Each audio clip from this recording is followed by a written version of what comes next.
Hi friends, అందరూ ఎలా ఉన్నారు? నేనైతే బాగున్నానండి. మీరు కూడా బాగుండాలని మనస్ఫూర్తిగా కోరుకుంటున్నాను.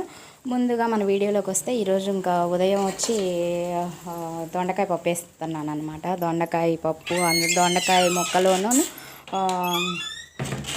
ఉల్లిగడ్డల ముక్కలు, నెక్స్ట్ వచ్చేసి ఇంకా పచ్చిమిరపకాయలు, చింతపండు, కందిపప్పు వేసాను. అయితే నీళ్ళు అయితే పోసాడనమాట నాన్న వచ్చేసి. ఆ బిందెలో కొంచెమే ఉన్నాయి, ఇంకా మళ్ళీ అయిపోతాయి, సరిపోతాయి అని అడుగుతున్నాడు. సరిపోతాయి ఇలా నాన్న అనేసరికి ఇంకా ఆడబెట్టేసాడనమాట. ఇంకా ఇప్పుడు వచ్చేసి ఇంకా పప్పు వండాలండి. పప్పు వండిన తర్వాత ఇంకా అన్నం కూడా ఒకేసారి పొయ్యి మీద పెట్టాలి. ఇంకా ఇదిగోండి అన్నం అయితే వచ్చింది. మేమైతే ఇంకా రైస్ ఇలానే తెచ్చుకుంటామండి, మరి వైట్ రైస్ అయితే అంతగా వాడం.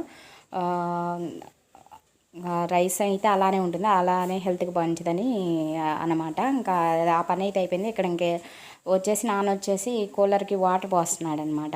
ఈ కూలర్ అనేది బాగా తాగుతుందండి వాటర్ అయితే, అంటే లీక్ అవుతుంది అనమాట. కింద చూసారు కదా పక్కన వాటర్ లాగా మచ్చలాగా పడింది కదా, అది లీక్ అయిపోతుంది అనమాట. అందుకని వాటర్ ఎక్కువ పోయాల్సి వస్తుంది.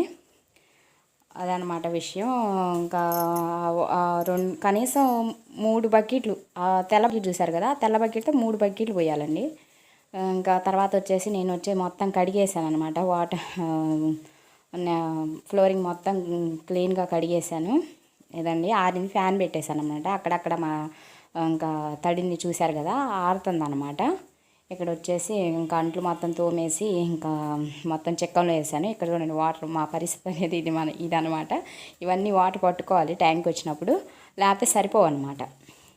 ఇదండి ఈరోజు వ్లాగ్ అయితే వచ్చేసి ఇదండి. నా వీడియో మీకు నచ్చితే ఖచ్చితంగా లైక్ చేయండి, షేర్ చేయండి, అదేవిధంగా సబ్స్క్రైబ్ చేయండి ఫ్రెండ్స్.